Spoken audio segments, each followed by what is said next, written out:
যদি কোনো বেয়াদব, যদি কোনো বেতমিজ কোরআন নিয়ে বাজে কথা বলে, কোরআনে যদি ঢিল মারে, নেতা অনুমতি দেখ আর নাই দেখ, শয়তানের সঙ্গে মোকাবেলা করার জন্য যার যা আছে তাই নিয়ে ঝাঁপিয়ে পড়ব। যেই মজলিসে আল্লাহর আলোচনা হয় না ওই মজলিসটা ইসলামী জলসা বলা যায় না। অনেক নেতারা বক্তৃতা করে, একবারও আল্লাহর নাম নেয় না। জাতীয় সংসদে ঘন্টার পরে ঘন্টা হয়, একটা বারের জন্য আল্লাহর নামে শুকরিয়া আদায় করা হয় না। সাবেক প্রধানমন্ত্রীও দেখেছি আধা ঘন্টা কথা বলেছেন, বাবার নামে গুণকীর্তন করেছেন, 4 নেতাকে শহীদ বলে আখ্যায়িত করেছেন, জনগণের পাম্পট্টি দিয়েছেন, এমপি মন্ত্রীদের কথা বলেছেন, একবারও আল্লাহর নাম রাসূলের নাম উচ্চারিত হয়নি। ইয়া আইয়ুহাল্লাযীনা আমানু রুকউ ওয়াসজুদু ওয়া'বুদু রাব্বাকুম ওয়াফআলুল খায়রা লাআল্লাকুম তুফলিহুন।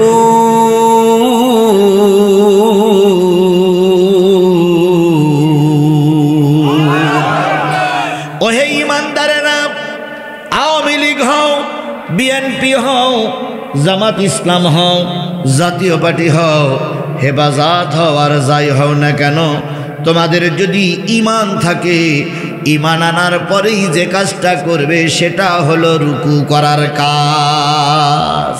ঈমানদার লোককে আল্লাহ পাক কি বললেন? রুকু করতে বললেন। বলুন তো রুকু করা মানে কি? নামাজ না। রুকু করা মানে হলো মাথাটা নিচু করা, মাথাটা সারেন্ডার করা।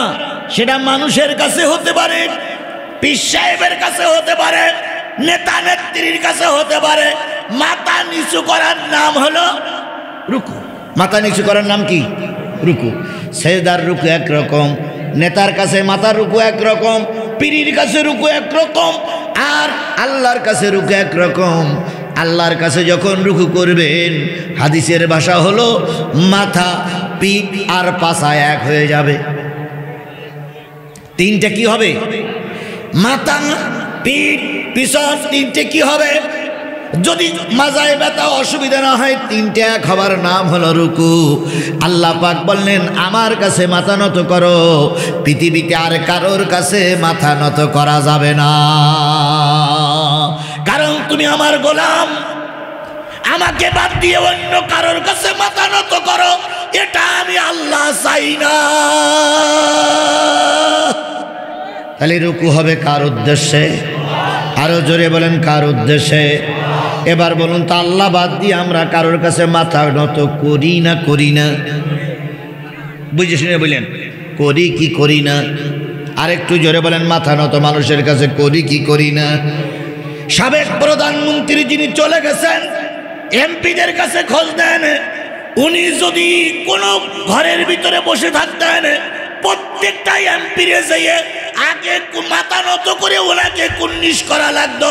যে এমপি মাথা নত করে কুর্নিশ করেনি, ওই এমপিকে উনি চিনে রাখতেন, উনি ওই এমপির পদে আগামীতে নির্বাচন দিতেন না। তাহলে মাথা নত করতে হবে আল্লাহর দরবারে। ওই মাথা যদি কোনো নেতার দরবারে করা হয়, নেতাও মুশরিক, যে মাথা নত করলেও তিনিও মুশরিক।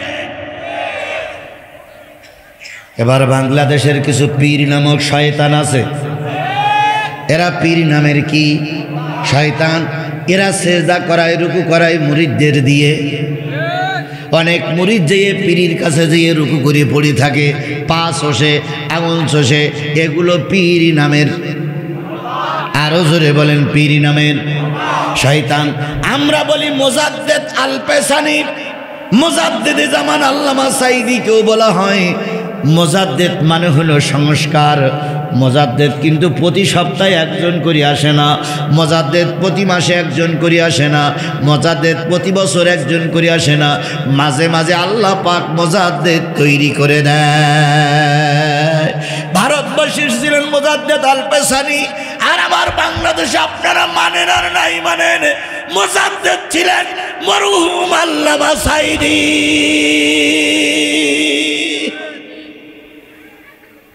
আল্লামা সাঈদীর চাইতে বড় আলেম আমার সমাজে আছে না নাই? আছে। আল্লামা সাঈদীর চাইতে বড় বক্তা নাই, কিন্তু আল্লামা সাঈদীর চাইতে বড় আলেম আছে। ইয়েস, বাংলাদেশের সেরা। হ্যাঁ ঠিক, আপনার সঙ্গে আমি একমত। আলেম এক জিনিস আর বক্তার এক জিনিস। সম্রাট আকবর গোটা ভারতে, সম্রাট আকবর নতুন একটা ধর্ম প্রচার করলেন, আকবরে এলাহি, দ্বীনে এলাহি। তিনি কলেমা প্রচার করতেন, লা ইলাহা ইল্লাল্লাহ, আকবর খলিফাতুল্লাহ, মুহাম্মদ রাসূলুল্লাহ বাদ দিয়ে আকবর খলিফাতুল্লাহ। শুধু তাই নয়, তিনি গরু জবাই করা ভারতবর্ষে বন্ধ করে দিয়েছিলেন। তিনি যে এলাকায় ছিলেন, দেখেন তো ভাই কি লিখতেছে, দেখেন এটা আমার কাছে দেন। তিনি গরু জবাই করাটা বন্ধ করে দিয়েছিলেন।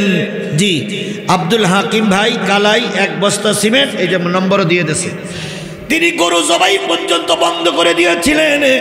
এক পর্যায়ে জাতিরে বলল, তোমরা যদি আমাকে মেনে নাও, তাহলে আমাকে তাজিমি সেজদা করা লাগবে।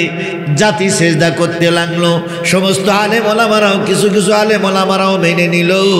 একজন মাত্র মেনে নেয়নি, তিনি হচ্ছেন মুজাদ্দিদ আল পেসানি রহমাতুল্লাহ আলাইহি। মুজাদ্দিদ যুগে যুগে একজন তৈরি হয়, দুইজন তৈরি হয়, সব জায়গায় মুজাদ্দিদ তৈরি হয় না। বাংলাদেশে যখন এই ফ্যাসিস্ট সরকারেরা তাদের নিয়ম চালু করে দিয়েছিল, প্রায় অনেক হুজুররা মেনে নিয়েছিল, না ভাই? কিন্তু মেনে নেয়নি একজন, তিনি হলেন বিশ্ব নন্দিত আলেমে দ্বীন আল্লামা দেলোয়ার হোসেন সাঈদী। শেষ পর্যন্ত হুজুরকে মারার নির্দেশ করা হলো। হুজুরকে এবার আকবর সাহেব দাওয়াত করলেন। আলেমেরা যে ফতোয়া দিল, হুজুর জীবন বাঁচাইনে ফরজ। জীবন বাঁচাইনে কি? আমি যখন বিগত 15 বছর ওয়াজ করেছি, তখন অনেক হুজুররাই আমাকেই বলতেন যে জিহাদি অত বাড়াবাড়ি করো না, আগে নিজে বেঁচে থাকো, তারপরে হবে। সে হুজুর এই জয়পুরহাটেও আছে। আবার বাঘের মুখে মোকাবেলা করার জন্য যারা আমার সাপোর্টে ছিল, তারাও মঞ্চে আছে। আজকে 2টা ছেলে আছে, একটা আছে আব্দুর রহিম, আর একটা ছেলে আছে কই সে বাইরে আছে। এই 2টা ছেলে ওই কি বলে কোন জায়গায় ধারকির মাহফিলের দিন যখন আমরা সরিষা খাদ দিয়ে চলে যাই, তখন এই আব্দুর রহিম ছিল, আর একটা ছেলে ছিল। মোট 8টা না 6টা ছেলে ছিল। তার ভিতরে এখানে 2 যে ওই একজন ভাই ওই যে হাত উঁচু করেছে, এইভাবে করে কয়েকটা লোক ছিল, আর বাকি সব লোক পালাই গেছিল।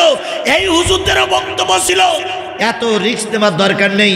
কিন্তু সেদিন যদি আমরা রিস্ক না নিতাম, হয়তো একটা মামলা হয়েছিল, হয়তো সে মামলার আমি আসামি, কিন্তু ওই দিন যদি রিস্ক না নিতাম, বাতিলেরা আরো মাথা উঁচু করে দাঁড়াতো।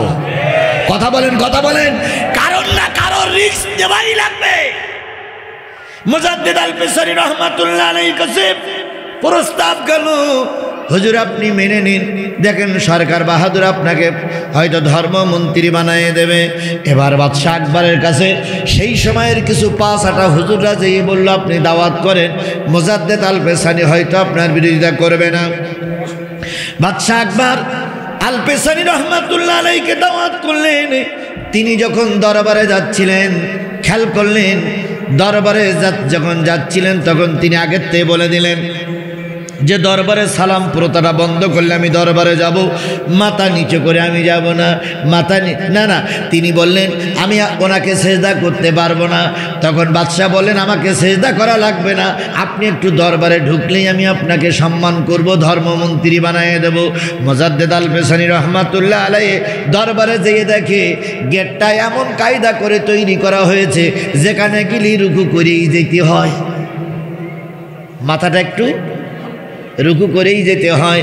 মুজাদ্দিদ আল পেসানি রহমাতুল্লাহ আলাইহি ইমানের বলে বলিয়ান, তিনি চিন্তা করলেন আমি যদি এখন মাথা নিচু করে যাই, তাহলে নিশ্চয়ই আমার ইমান বিক্রি হয়ে যাবে। উনি তখন মাথা না ঢুকাইয়ে আগেই পা ঢুকালেন। আগেই পা ঢুকবে কি, কিন্তু তা না ঢুকে মাথাটা এদিকে রেখে উনি পা ঢুকাইতেছে।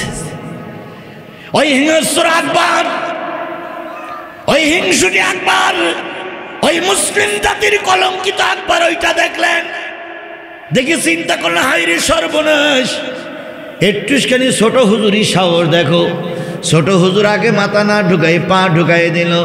বাদশা আকবরে খেপে গেল, হুজুরের সঙ্গে ধমকাধমকি শুরু করলো। এক পর্যায়ে বলে দিল হুজুরকে দেশ থেকে বের করে দাও, আর হুজুরের যে জায়গায় তার ঝুপড়িটা আছে, যে জায়গায় তার আস্তানাটা আছে, এই আস্তানাটা ভেঙে মাটির সঙ্গে মিশিয়ে দাও। এবার মুজাদ্দেদ আল পেশানি রহমাতুল্লাহ আলাইহি যাবার সময় বললেন, ও বাদশা, আপনার দরবারটা টেকবে কিনা তাই চিন্তা করুন, পরের ঝুপড়ি ভাঙতে যাবেন না।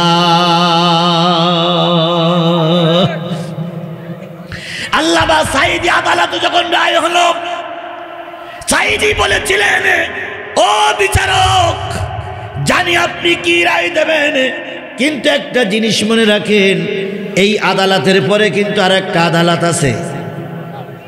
সেই আদালতটা কার আদালত? সেই আদালতের রায় একদিন আসবে। এবার মুজাদ্দেদ আল পেশানি রহমাতুল্লাহ আলাইহি বাড়ি যাচ্ছেন, তিনি গেট থেকে বাহির হলেন, উত্তর গগনে বিরাট মেঘ জমে গেল। সেই মেঘের যে বাতাস, সেই বাতাসে বাদশা আকবরের রাজপ্রাসাদ ভেঙে খান খান হয়ে গেল।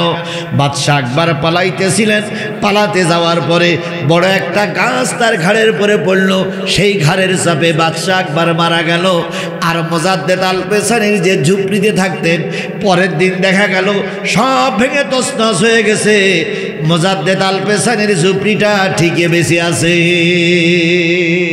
ও আমার ভাইরা, এর নাম হলো মুজাদ্দেদ। এই জন্য আজকের আলোচনার প্রথম নম্বর হচ্ছে রুকু করবেন কার কাছে? আরো জোরে বলেন, রুকু করবেন কার কাছে? 2 নম্বর ওয়াসজুদু, সিজদা করবেন কার জন্য? সিজদা মানে কি? একেবারে মাথা নিচু করে দেওয়া। কার কাছে? সিজদার চাইতে বড় ইবাদত আল্লাহর কাছে আর কিচ্ছু নাই। আপনি যখন সিজদায় পড়ে বলেন সুবহানা রাব্বিয়াল আলা, আল্লাহ রসুল বলেছেন আল্লাহ তখন কোথাও থাকেন, আল্লাহ বান্দার মাথার কাছে এসে বলে, বান্দা, টেলিভিশন তোরে ডাকতেছে, সিনেমা তোরে ডাকতেছে, পুতুল নাচ তোরে ডাকতেছে, বিভিন্ন অন্যায় কাজ তোরে ডাকতেছে, তুই মুয়াজ্জিনের ডাকে সাড়া দিয়ে মসজিদে এসে সালাত আদায় করে সুবহানা রাব্বিয়াল আলা বলতেছিস। বান্দারে, তোর চাওয়া পাওয়া কি বল, আমি সবটুকু কবুল করে নেব। এই জন্য বান্দা আর আল্লাহর একেবারে নিকটে হওয়ার মাধ্যমটা কি? আল্লাহর বান্দার একেবারে নিকটবর্তী হওয়ার মাধ্যমটা কি? আমরা আজকের থেকে এই বিশাল কাফেলার থেকে শপথ নেব, যতদিন বেঁচে আছি সালাত মিস করব না ইনশাআল্লাহ। এবার আসেন, ওয়াসজুদু ওয়াবুদু রাব্বাকুম, রবের ইবাদত করো। বলুন তো, গোলামি শুধু কি নামাজ পড়াটা গোলামি? নামাজ পড়াটা কি শুধু ইবাদত না? পথের একটা বিষাক্ত কাটা সরাই দেওয়াটাও কি? একটা ছোট একটা পশু কষ্ট পাচ্ছে, ওই পশুটারে কষ্ট মুক্ত করে দেওয়াটাও কি ইবাদত? মিষ্টি হেসে সালাম দেওয়াটাও কি ইবাদত? একটা মানুষকে সম্মান করাটা ইবাদত, একটা মানুষকে এক কাপ চা খাওয়াটা ইবাদত। শুধু সালাত ইবাদত নয়, যতগুলো ভালো কাজ করবেন সবটাই কি? আল্লাহ বলেন ওয়াবুদু রাব্বাকুম, রবের গোলামি করো। শেষ পর্যন্ত বলেন অফালুল খায়রা লাআল্লাকুম তুফলিহুন,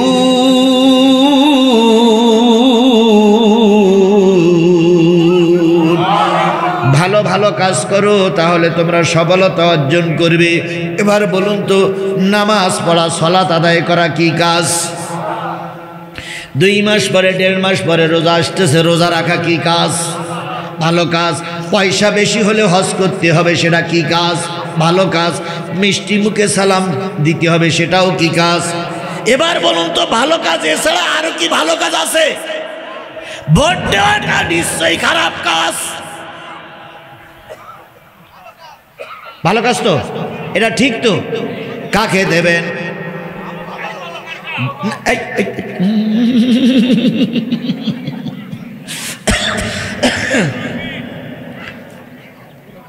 আপনি ভোটটা দিবেন ভালো লোককে, দাড়ি পাল্লা মার্কার কথা বলিনি, ভালো লোককে কথা বলেন, কাকে দেবেন, কেন দেবেন?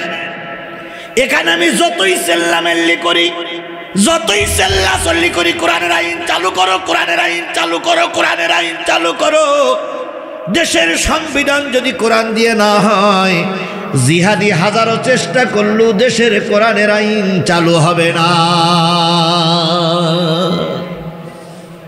এরশাদ সাহেবের আমলে আমি বলি এরশাদের ঘোর বিরোধী, আমি জীবনেও 2 চোখ করে দেখতে পারি না। যদি বলেন কেন, এই এরশাদের কারণেই শেখ হাসিনা ক্ষমতায় ছিল।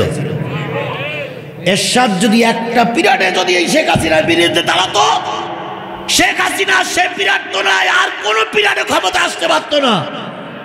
তাহলে যে ব্যক্তির সহযোগিতায় এতদিন পর্যন্ত ওরা ক্ষমতায় ছিল, সে কি দোষী নয়?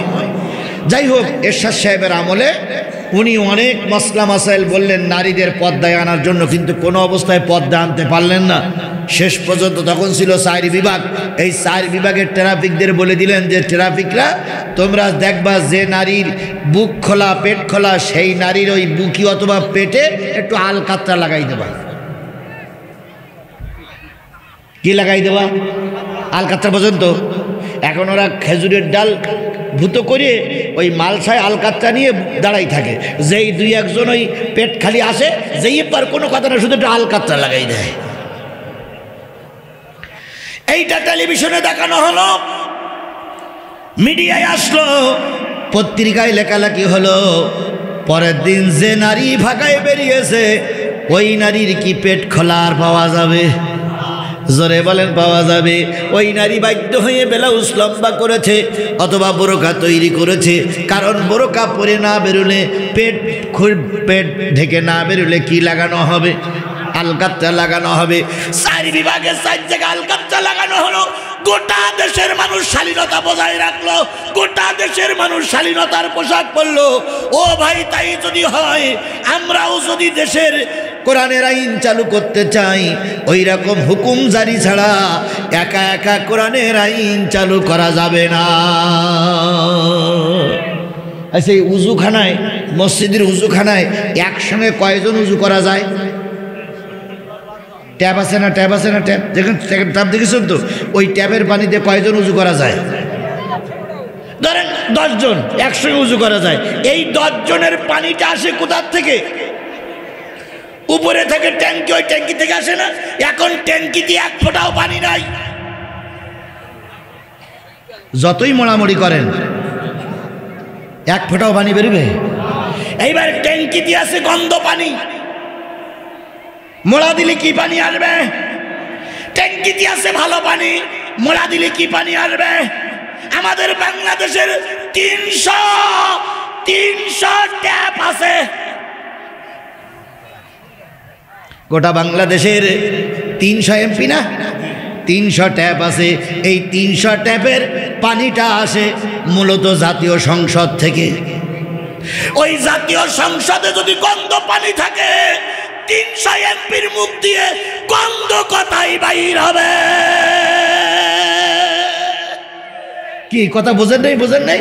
এরপরও বলে হুজুর কি বললো তা বুঝলাম না। তাহলে যদি ওই ট্যাঙ্কি ভালো থাকে, পানি ভালো আসবে না খারাপ আসবে? ট্যাঙ্কির ভিতরে যদি মরা গরু পড়ি থাকে, দুর্গন্ধ পানি আসবে। বাংলাদেশের ট্যাঙ্কির নাম হলো জাতীয় সংসদ। কথা বলেন ঠিক না বেঠিক? ওইখানে যদি আমরা 300 ভালো এমপি প্রেরণ করতে পারি, আগামীতে ওই 300 এমপির দ্বারা দেশের অশান্তি দূর হয়ে যাবে। এই জন্য আগের হুজুর বলতেছিলেন, আমিও হুজুরের সঙ্গে সুর মিলাই বলতেছি, আগামী সংসদে যদি আমরা ভালো লোককে পাঠাতে পারি, এ দেশ সোনার দেশ হয়ে যাবে।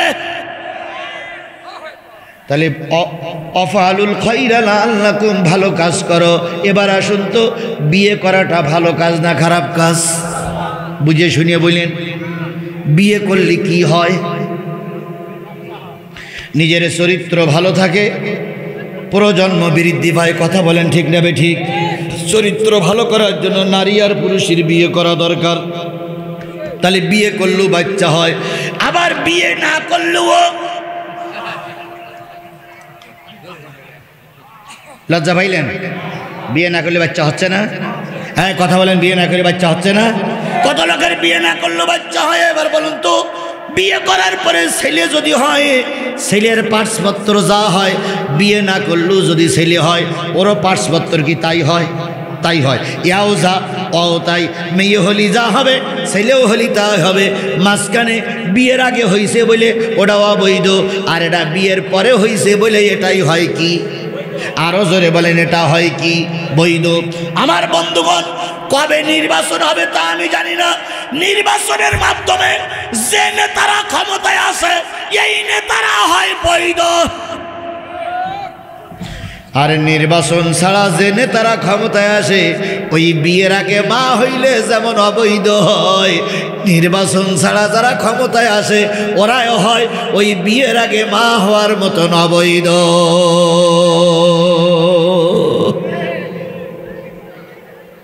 বিয়ে করতে গেলে একদিনই বিয়ে হয়। কি করা লাগে? ছেলে মেয়ের দেখা লাগে, মেয়ে ছেলের দেখা লাগে, তারপরে কর্তৃপক্ষ যাওয়া লাগে, দিনখান করা লাগে, দেনমোহর দেওয়া লাগে, মৌলবি ডাকা লাগে, তারপর উভয় পক্ষে এক জায়গায় হয়, অলিমা করা লাগে, খাওয়া দাওয়া করার পরে ছেলে আর মেয়ের পরিচয় করাই দেওয়া লাগে। পরিচয়কে দিতে আছে আজকেতে তুই আর আজকেতে তুই, তাই না? তাহলে বিয়ে করার একটা পরিবেশ লাগে। ঠিক নির্বাচন করতে গেলেও একটা পরিবেশের দরকার হয়। কথা বুঝতেছেন? আমার কথা বুঝতেছেন আপনারা? নির্বাচন করতে গেলে একটা পরিবেশ লাগে। কয় দল নির্বাচন করবে সেটা আগে লাগে, তারপরে নমিনেশন সাবমিট করা লাগে, সেখান থেকে উইড্রো করা লাগে, দিন পড়া লাগে, প্রতীক চিহ্ন বরাদ্দ করা লাগে, দিনখান হওয়া লাগে, তারপরে নির্দিষ্ট দিনই মানুষ ভোট দেয়। ভোট দেওয়ার পরে এবার স্বামী স্ত্রী বসে গোনাগুনি করে, গোনাগুনি করার পরে ঘোষণা করে ছেলে নয় তো মেয়ে। ওইটাই জাতি মেনে নেয়। কথা বলেন ঠিক না ঠিক? বিয়ের দিন খান নেই, নির্বাচনের প্রতীক চিহ্ন নেই, নির্বাচনে প্রার্থী নেই, দিনের ভোট রাতে করে কয় বহুত ভোটে পাশ করিয়া গিয়াছি, তুমি অবৈধ মায়ের অবৈধ সন্তান।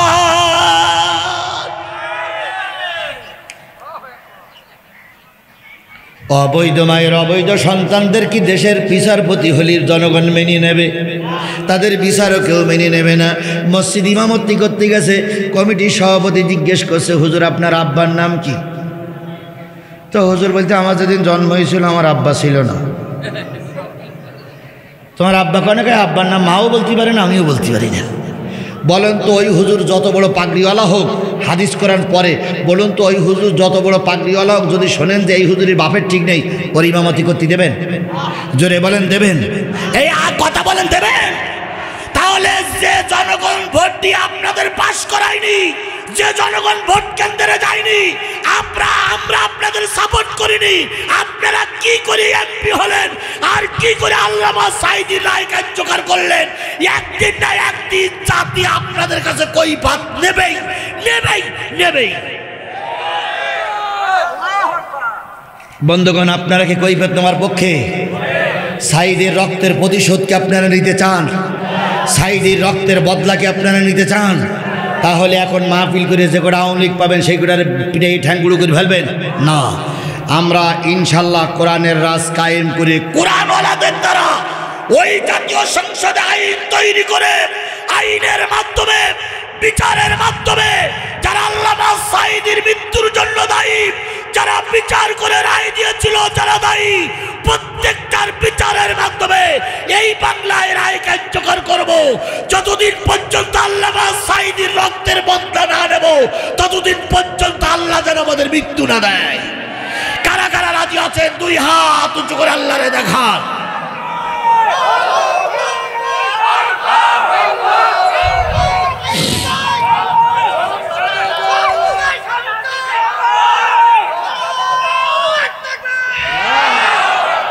আবার ভুল বুঝেন না, এই সংস্কার আন্দোলনে বিএনপি আমাদের সাথে ছিল না? ছিল না? জামাত আমাদের সঙ্গে ছিল না? ছিল না? আমরা রাজনৈতিক অঙ্গনে একে অপরের ভাই। কথা বলেন, কথা বলেন, কথা বলেন। বিএনপিকেও যদি আপনারা নির্বাচিত করেন আমরা সাধুবাদ জানাবো, কারণ বিএনপিরও রক্ত ঝরাতে হয়েছে। কথা বলেন। জামাতের যেমন রক্ত দেওয়া লেগেছে, বিএনপির রক্ত দেওয়া লাগেনি। সুতরাং আমরা বিএনপি আমাদের শত্রু মনে করি না। তোমরা কি মনে করো জানি না, আমরা শত্রু মনে করি না। আমরা জানি বিএনপি আমাদের ভাই। কি আপনারা তাই জানেন না? বিএনপি আমাদের ভাই, কারণ আন্দোলনে আমরা সবাই মিলেমিশেই ছিলাম, এখনও মিলেমিশে থাকতে চাই।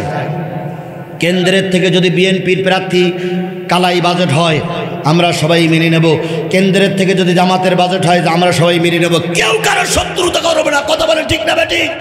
আগামীকালকের মাহফিলে বিএনপি জামাতের নেতা থাকলে আমি সবাইকে সাধুবাদ জানাবো। খোদার কসম আমি বিএনপির শত্রু নই, আল্লাহর কসম আমি জামাতের দালালি করার জন্য মাহফিলে আসিনি।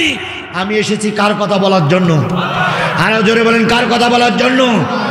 এ কোরআন কি বিএনপি আপনাদের নয়?